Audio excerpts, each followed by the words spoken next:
Looking back on it, from 10 years on, it might seem extremely obvious comic to do. An obvious success because fantasy is so popular. But at the time it wasn't. At the time, fantasy comics had a very bad name. I remember sitting in a linoleum covered office 10 years ago, 11 years ago, when we hatched out the idea with some very brilliant contributors, very brilliant writers. And 5 years later, 2000 AD was ready for the knife. It was finished. Or we injected some money into it and we merged another title into it, and it slowly came round. But it's been a very long haul. It's successful today because it's become a cult. My first involvement with 2000 AD was working there as an art assistant on the editorial staff of a comic. And I worked with Jan Shepherd, who was the art editor. I then became art editor and subsequently went freelance to do Robusters for 2000. And 2000 AD really maintained my interest in British comics up until then. I've pretty much given up on a UK comic actually being as dynamic and interesting as the stuff that was being produced in Europe and America. Our own enthusiasm for each other's work kept it all going, really.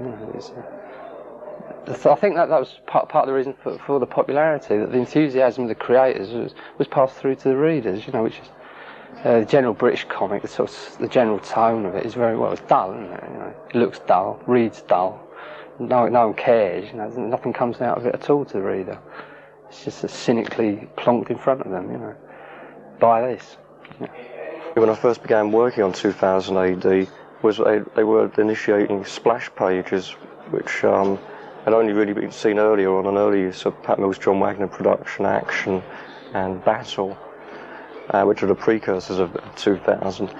But that was so striking to see a full-page splash intro, a kind of a dynamic opening picture and large panels.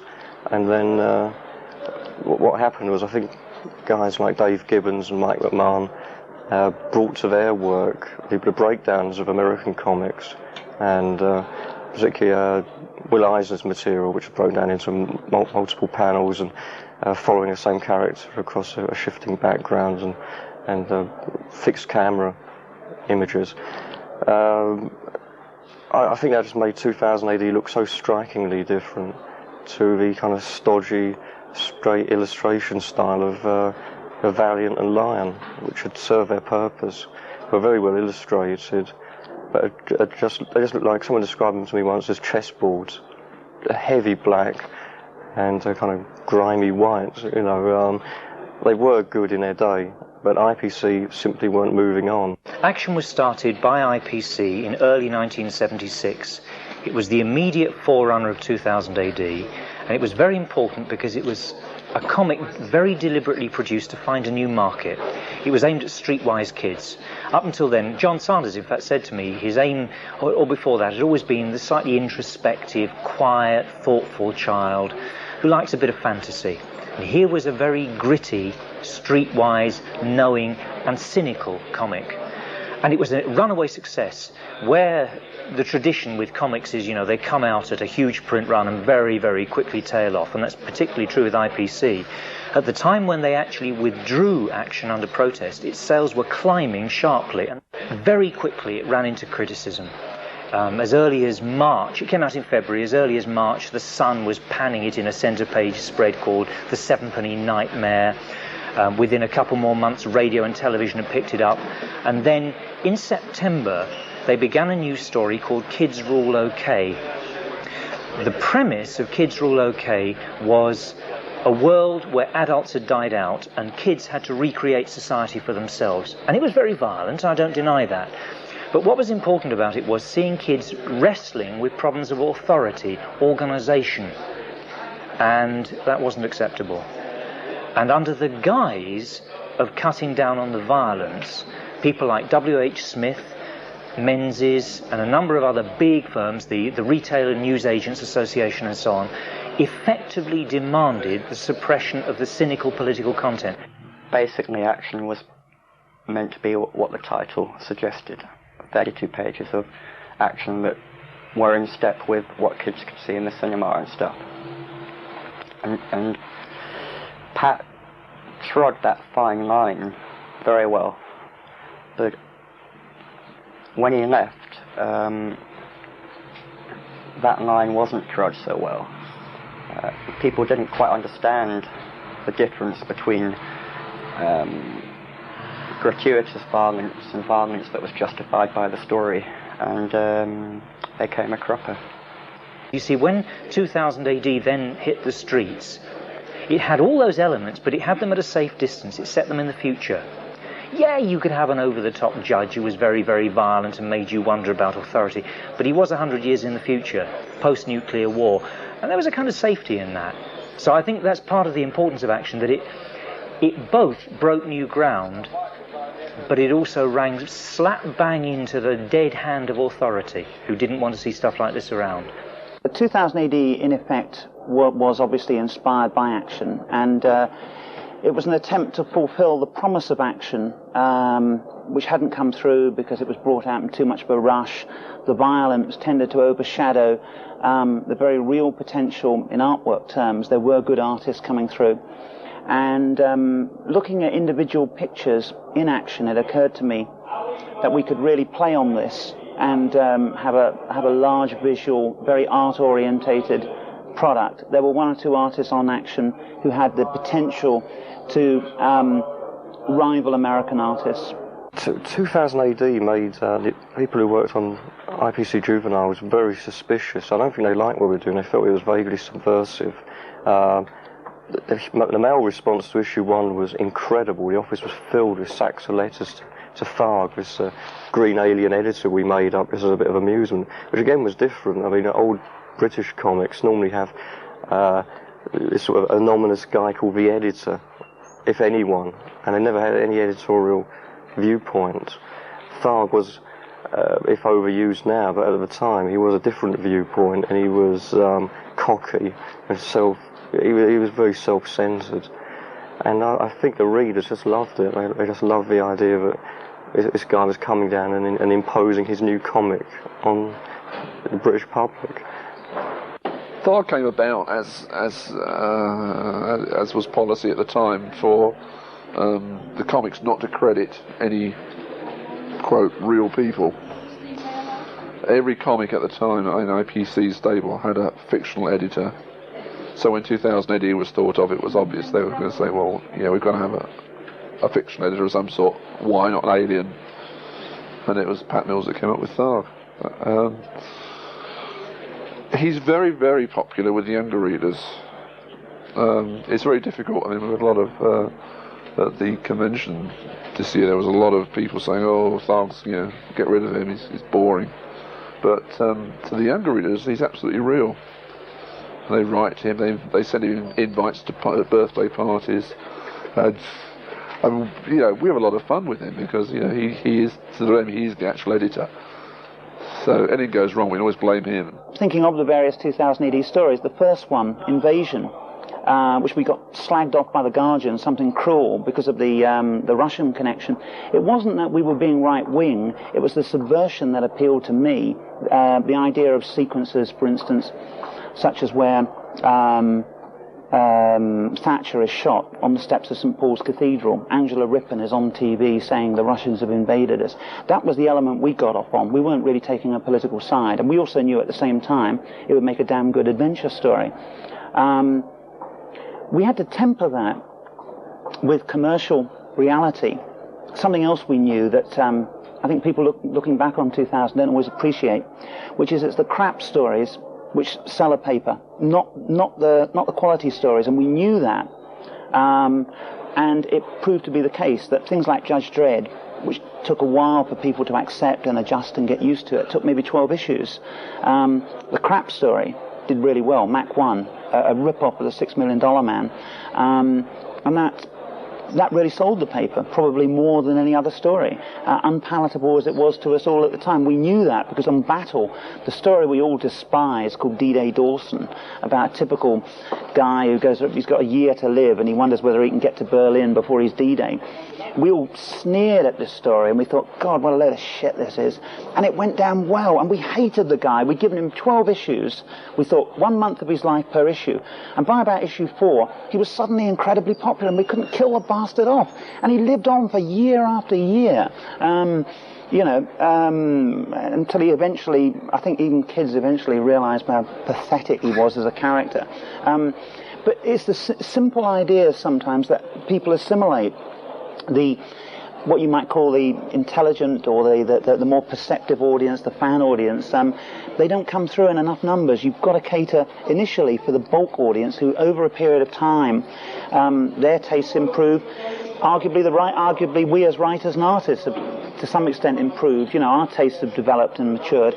At 2000 AD, when it was in production for a year, which is a very long time for a new British comic, it started out as a science fiction version of Action, and the Action problem had been taken off the stands and causing a lot of problems with the complaints to MPs and so on, influenced 2000 AD, I think, for the better.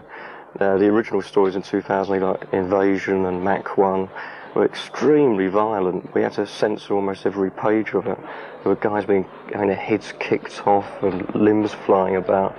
I think what it made us do was concentrate on the science fiction and fantasy aspect and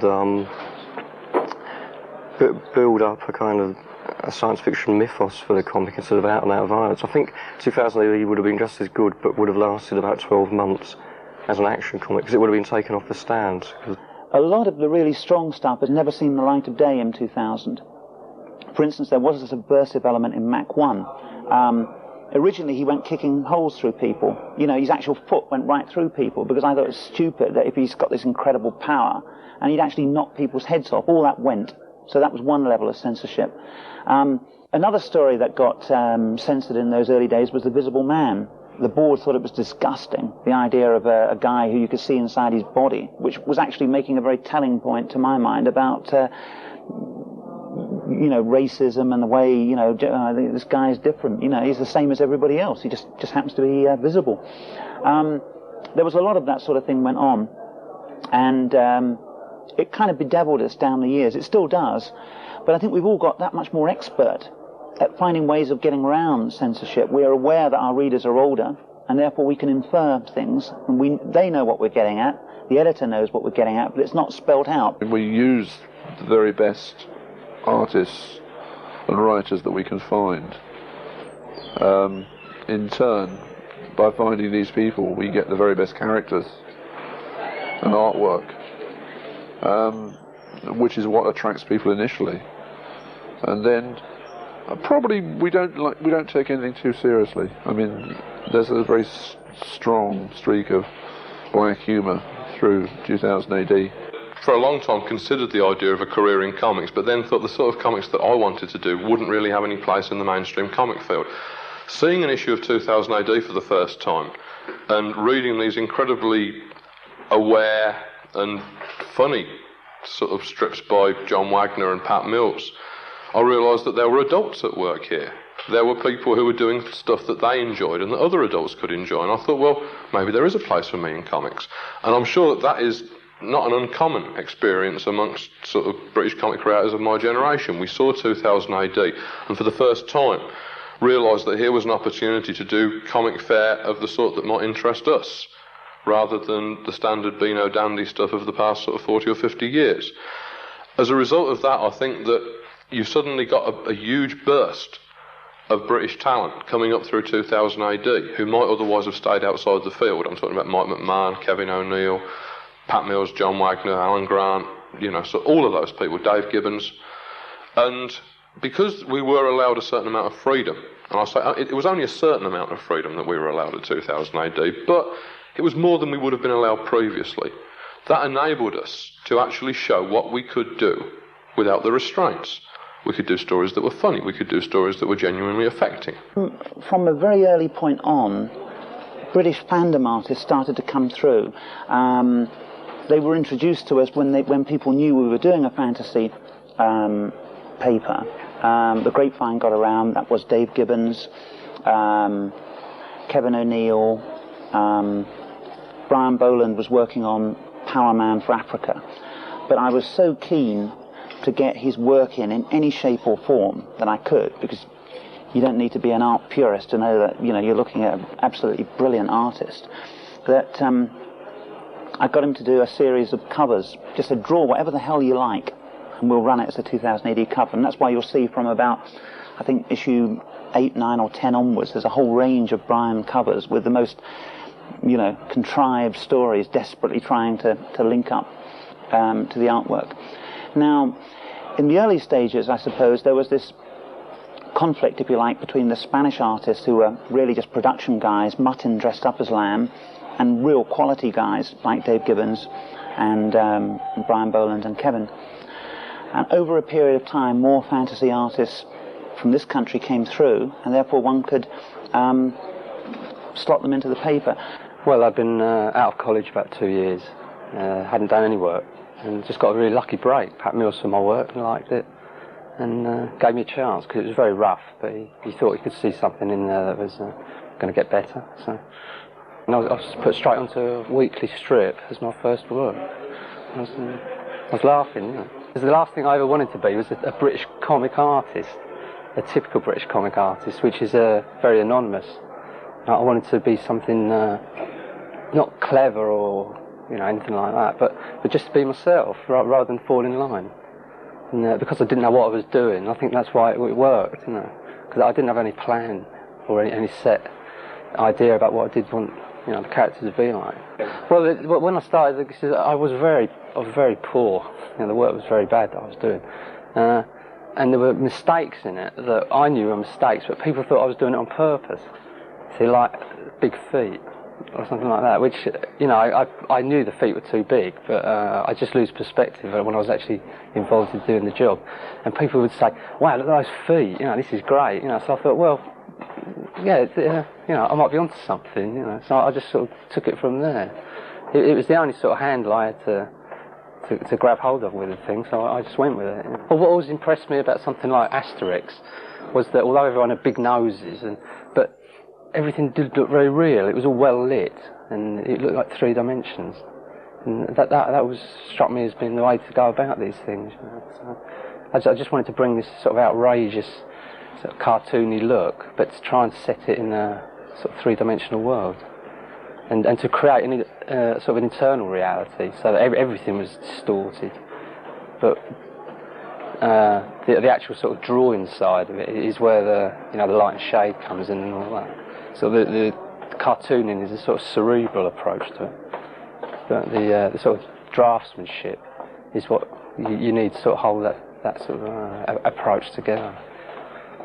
Well, I always liked a grimmer art style, but it's strange because I started out doing a mixture of illustration stuff and Bigfoot cartooning, for humour comics.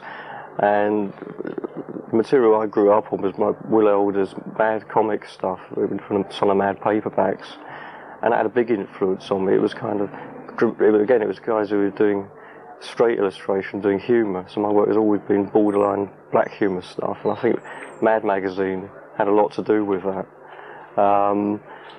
And just the type of illustrators I like, Adore and Arthur Rackham and Dulac. Slightly strange, it's semi-humorous and quite grim. It's a dark side to it as well. And no one had been doing anything like that in British comics.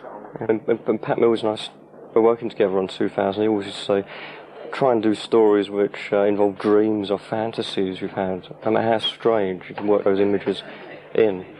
So that's what I've tried to do. And there's a lot of crossing. I like Joe Kubert's work and Eisner and Will Elder and people like that. And it's just a melting pot, really. I've never really. It did just come about. I think Nemesis of Warlock was a turning point, because we could do alien material and we wanted it to look really alien, so Nemesis is quite warped. I joined around about Prague 86, which I think was when 2000 merged with Star-Lord.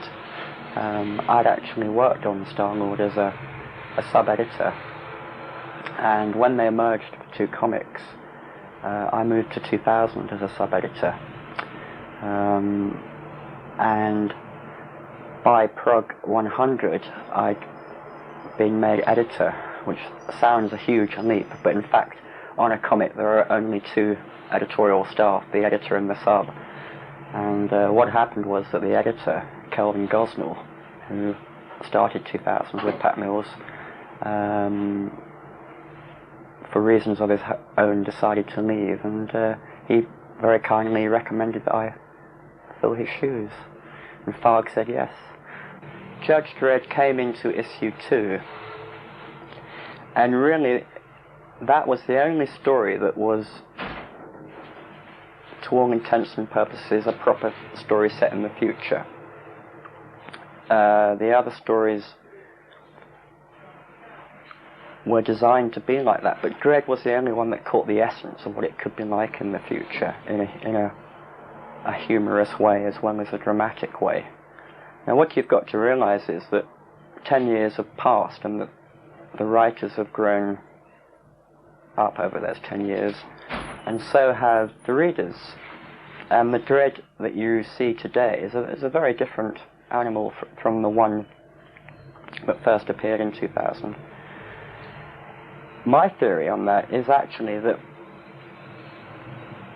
it's because Dredd himself has changed. The story is actually set so that as each one of our years goes by, a year in Mega City 1 goes by, and Dredd the character is actually 10 years older, and I believe that what's happened is that 10 years on the streets have actually changed him, and he has become a harder, more authoritarian figure. It's not the writers making him that way. They might think it's them, but I think he's got under their skin. And I believe that's what happens to a judge when he's been on the streets for 10 years. So, to sum up, when he started, he was a much more sympathetic character. But now he's not quite so sympathetic, but that's not his fault. I think it's the city has changed him, and in that sense I still have sympathy for him. I don't think of him as a fascist. Judge Dredd was originally a guy who shot people for dropping litter. I mean, I remember when John suggested the idea to me, we thought it was a hoot, and that's what we wanted. And the problems of Dredd down the years have really been the compromising with the original concept with what's followed. So from time to time he's been a hero, other times he's a bastard, with John really going back to his original concept. They at one time were so worried about him, they wanted to stick him on the other side of the galaxy. They'd obviously seen the posters for Star Wars. Hey, we've got a great idea here. Let's stick him on, the other side of the universe.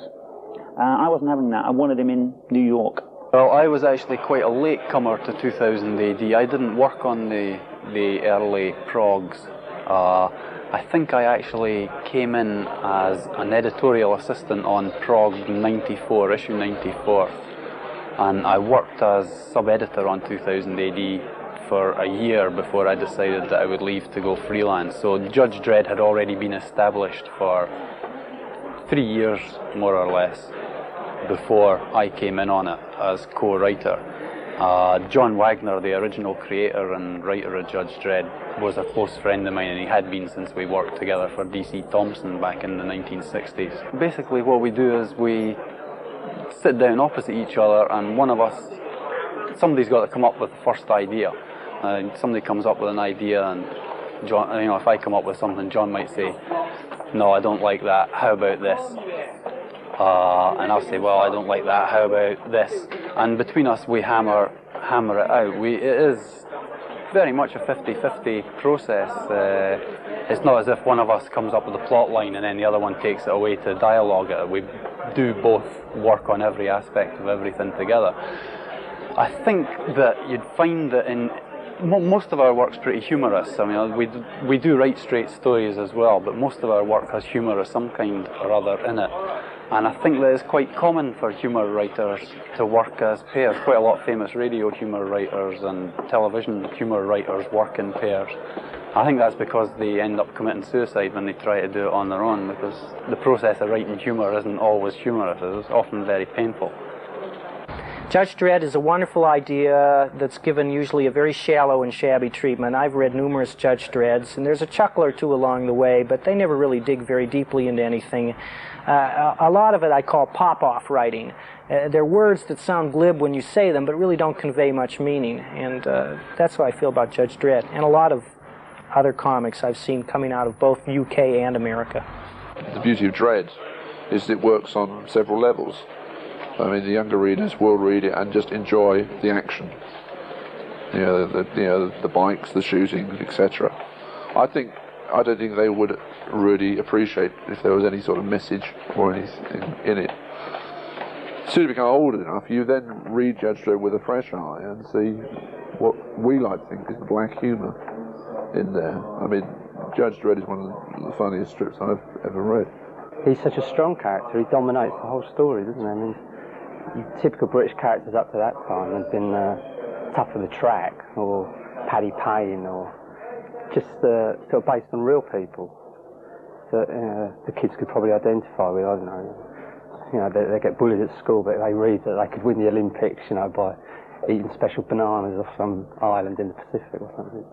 But Dredd, he just dominated the whole thing because he's got no personality. It's complete contrast to everything else. He's a fascist bastard who gets some rather witty lines. There's a terrible dichotomy in Dredd. We have to present Judge Dredd as the hero. We ourselves don't actually see Dredd as being very much of a hero. We see him as being a representative of a totalitarian state. And we try to present this in as humorous a way as possible. Most of our stories are actually drawn from what's going on around us in the world today. We try to extrapolate it into the future and see if anything funny happens. But because the readership expects a hero, Judge Dredd has got to be the hero. So we have to write, as well as writing stories where Dredd can be seen to be a terrible ogre. For instance, we recently did a story called Democracy, where the people of Mega City 1, which is Judge Dredd's city, got together, decided that they wanted an end to the fascist right-wing judge system, and they wanted a return to democracy. So something like 20 million people went out on the streets to demonstrate for a return to democracy. And the judges went out and more or less beat them up and beat any dreams of democracy out of them. Dredd really is an anti-hero. I think that the worse we make him, the more people seem to like him. The more terrible things we have him doing, and people might hate him more, but at the same time they like the story more. Only once that I can think of have we featured a villain who actually gave Judge Dredd a really good going over, who didn't actually make a clown out of Dredd, but he was a ninja artist, a Japanese assassin who came into the mega city, and he really gave Judge Dredd a good pounding.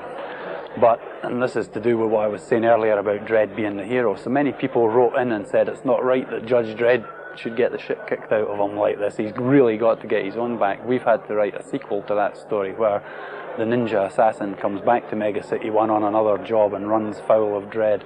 And this time, of course, Dredd wins. Dredd's the hero. But it's a pretty good fight.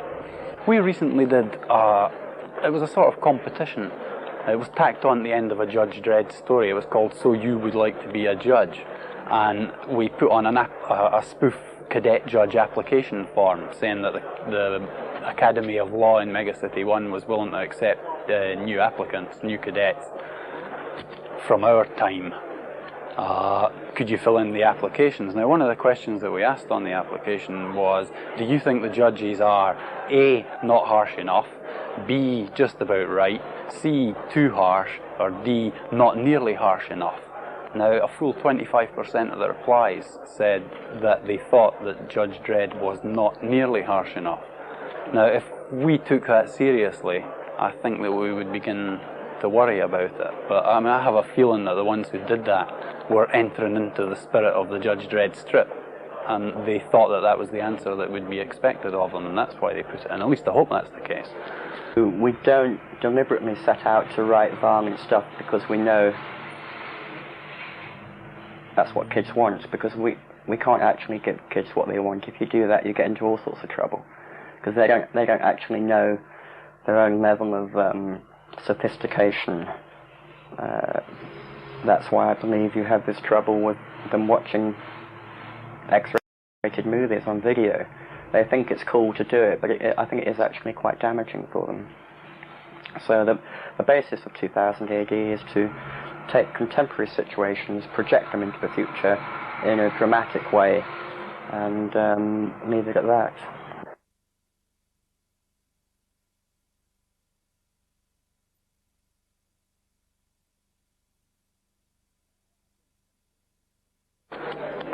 I don't think that reading Judge Dredd is going to tip anybody the wrong way, but you can't answer for a lunatic, and there are lunatics everywhere.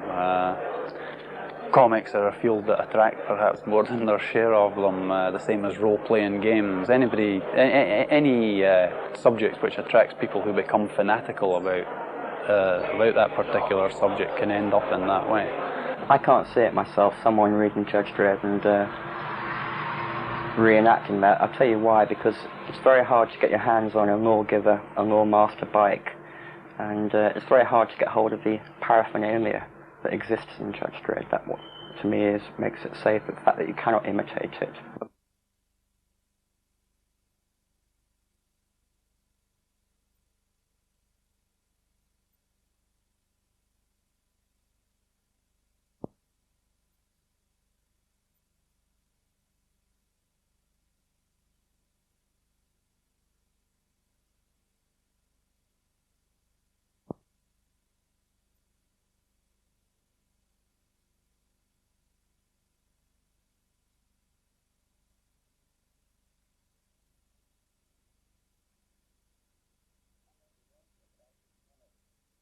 I may be wrong here, but I think comics, because traditionally they are thought of as a funny medium, it's easier for a reader to distinguish between what goes on in the pages of the comic and what he sees in the real world around him. But just in case I'm wrong on that score, if you look at 2000, it isn't actually that violent these days. Its strengths are the good artwork and the good writing. We don't need to be sensationalist to sell copies. They know it's aimed at 16 and 17-year-olds, and it's absolutely stupid to, try and suppress it. I think the only sad thing is we've all of us got such a long way to go. I mean, it should be far. I mean, it's an insult, really, to an average teenager, the way we have to suppress things. I mean, all right, there's a danger that if there were no restrictions on us, the whole thing would go pornographic, etc. But that's a phase people go through. It's inevitable. Then you come out the other end and maybe you produce good stuff, or somebody will produce some good stuff. Censorship is an ugly word which we don't tend to use around the office. I mean, there's no real censorship, i.e. a code authority that the Americans use. We impose our own, rules of good taste and morality on the comic as we see it. Which is the case again throughout the group on all comics. Depending on what the official target readership age is for the comic, then obviously it'll depend on that, what actually goes into it. We can get away with a bit more in 2000 because we do cater for an older readership. 2000 AD until very recently has been part of a constipated and monolithic comic book publishing empire which has done its very best to keep the creative person ground down there in the dust. I mean, the work that we did for 2000 AD is owned by the comic, owned by the company, which is shameful. The people who created Judge Dredd see only a pittance of the actual money that is earned by the vast amount of Dredd merchandising. Consequently, for my part, I don't really feel that sort of British comics, much as I would like to work in British comics, treat the creators with enough respect. When they change that, I think that you might have a thriving British comic industry again. And there are noises being made that suggest that they are at least thinking very seriously about changing the way they treat their creators, because I think they've just realised that 2000 AD is on the verge of becoming a very expensive training ground for American talent. They realise that what's basically going to happen if they continue to treat creators like dirt. And I'm not talking about the editorial people at 2000 who are wonderful people. I'm talking about the powers that be above them who to some degree direct their actions. I think that they have realised that sort of what they are going to be doing is training up amateur talent until it gets to a point where it is significant, major talent, at which point it will be creamed off by the American companies and taken to work in America, where they actually do treat creators with a lot more respect. Hopefully, as sort of, like I say, that is changing. And I think that when it does, there will be no need for people like me or Brian or Dave or Kevin or any of the others to actually defect to the other side of the Atlantic. I think that then we will be able to produce British comics for a British market and feel that we are not being completely screwed in doing so. You know, I mean, until then, it's liable to remain a fairly moribund field. I think if artists and writers own a larger part of the work that they do, that this can only be good for the medium in general, apart from being good for the writers and artists, because hopefully if they've got something worthwhile to say, they're going to make more money than just doing it as work for hire. I certainly think it's the way to go in comics. Again, a very backward in this. I mean, compared to any other form of artistic endeavour, be it books or film or whatever. I mean, we have been traditionally grossly underpaid for the amount of creativity we put in. I mean, I know people who are visualisers and artists for advertising agencies, and what we would do in a day, they probably wouldn't do in a week. But I think it's a question of getting rid of the kind of plantation mentality that it's so easy to get into as a writer and artist in mainstream comics, because you're paid just enough that if you keep producing, spend all your time producing, you can live reasonably well. But it's finding the space of time to create properties of your own and to execute them in the way that they need to be executed. In other words, to give the time that it takes to something. This is the thing. It's getting that initial momentum. It's starting the snowball rolling. But I think that's coming more and more. And I think particularly people who have proven that they can, in the mainstream, tell stories, that they've got the basic technique down. I think there are more and more doors opening that will enable them to create their own stuff and reap the benefits that are rightfully theirs. Our work's repackaged in a way that looks far more attractive and more permanent than the original bog paper comic. The regret, of course, which is at the heart of 2000 AD's problems to this day, is that because of IPC's system of buying all the rights, that means that when it reappears in an album form, when it reappears in an American comic book format, in the case of Dredd, when it appears as a movie or a game, or with computer games, apart from a peppercorn royalty, one gets absolutely nothing. And obviously that's a source of extreme bitterness, because what it creates is a pressure on you not to produce quality but quantity, which of course has been the problem endemic with IPC all down the years, that there's been this unsaid rule that the really good artists are the ones who are popular but fast, not the ones who are slow. When I would talk in a pub with other writers, I always felt furtive about the fact that I took longer writing scripts than they did. As a long-time comic fan who's known most of these people right from their fan days, I mean, to see them now working for American comics is great. And to see that the Americans have now recognised that the British writer and artist is as good, if not better, than their own homegrown talent is fantastic. As editor of 2000 AD, it's frustrating, obviously, but everybody on the editorial side of 2000 AD is restricted by company policy. And just at this point in time, I'm not saying this will be the case forevermore, the people that own 2000 AD don't wish to enter into the same sort of deals and rights and packages of extra incentives that they get in America. They much prefer to buy all rights outright. But having said that, I mean, now this has been going on for some time now, and it's very obvious that we have lost some of our best talent. People are now taking a second look at the situation, and I wouldn't say the day's too far away when we'll be able to match the Americans, and hopefully that way get some of these people back. It's not easy, of course, and you're dealing with people in the creative business. You will never be able to pay them enough. You will never be able to stop them going to the States, because there is a great kudos for them in going to the States.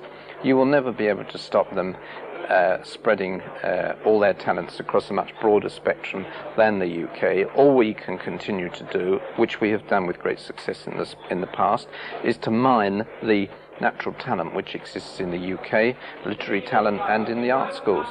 You have to fill the gap because you are committed to putting out 52 issues a year, and I think we've done quite well, but what's happened is the kind of people we found to replace them are themselves now going to America. The big compliment to a writer was, God, he can write 4 scripts in a day. That was the ultimate thing.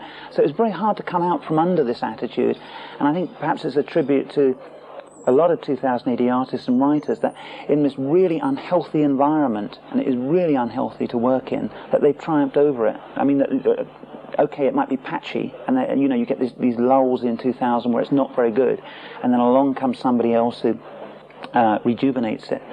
But really, they are working in a creative desert. So any blossomings that come from them are really to be commended.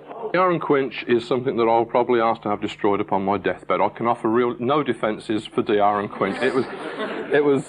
I'm sorry. What can I say? There are no socially redeeming features. What basically happened was that it was a short story that got out of hand. We did.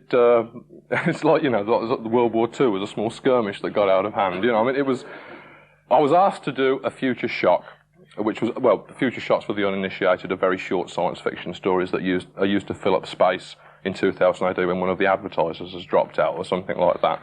And so basically, I did this short story about a couple of alien juvenile delinquents who are responsible for the creation of life upon Earth and the destruction of Earth several thousand years later. And, that in itself was not a terribly sort of objectionable story. Then they said, hey, the readers really love this, do us a series. And I did. It didn't last very long because basically there are only so many things that you can do with people, where every episode ends with a huge explosion and limbs flying everywhere. That was the whole point of D.R. and Quinch. It was like continuing the tradition of Dennis the Menace, basically, but giving him a thermonuclear capacity. It was, and I really couldn't justify it from a social viewpoint. I'm sorry that I did it. I will never do it again. Halo Jones was very much an experiment, as I understand it, because I was only involved with the very early days of the first Halo Jones book, to try and introduce a heroine into 2000 AD, whereas before it had been exclusively male preserved. We weren't sure how it should go down with the male readers, but in the end, he was accepted by the male readership, but the female readership as well. Really took to Halo Jones, and all the press that the books have got since seem to mention the fact that girls like Halo Jones as much as male readers. Judge Anderson, although she's a judge, she's a psi judge. She has psionic power. She's telepathic, and we made it one of the bases of the whole psi judge rationale, that psi judges are eccentric. Like most judges are like Judge Dredd. They're very authoritarian. They see things in black and white. But psi judges, because they've got sensitive minds, they can't be brainwashed in the same way that ordinary judges are. So Judge Anderson's a sort of mixture of heavy dread stuff but light humour at the same time. We prefer writing humorous stuff, but I have to say that if you write a heavy Judge Dredd and then have a humorous ending to it, it makes it worthwhile. Oh no, I've got fondness for them all. I enjoy drawing all the time. And I've been fortunate, that I had VCs, Rogue Trooper and Dredd. Possibly Dredd's the most enjoyable one to do. But I had a lot of fun doing VCs, a lot of complications as well doing VCs because Gary and I were doing an episode about, more or less, and it sometimes meant that as Gary was finishing his episode, I had to start the following episode, so sometimes the continuity was difficult to maintain. It was like very speedily sending photocopies of machinery through the post. which, you know, when you send it express and you're in a hurry for it, it never gets there. You know, so it's it was good doing VCs, yeah, and I'm glad to see that they've been reprinted. Strontium Dog, who's a mutant bounty hunter in Great Britain in the year 2167, I think it is.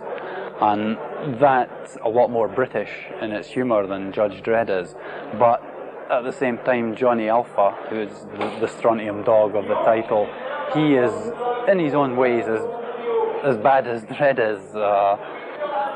His job is to track down criminals, and obviously the criminals, generally speaking, have to be as bad, you know, painted pretty bad so that Johnny can do as he wants in the capturing of them. Other stories we write, like the Ace Trucking Company, they're not heavy in any way whatsoever. The violence in them is Three Stooges slapstick type violence. There's nothing serious about them at all. They're written primarily as humour stories all the way through. I can usually gauge a good strip if I will stop when the script comes in from the writer, whatever I'm doing, and sit and read the script straight through.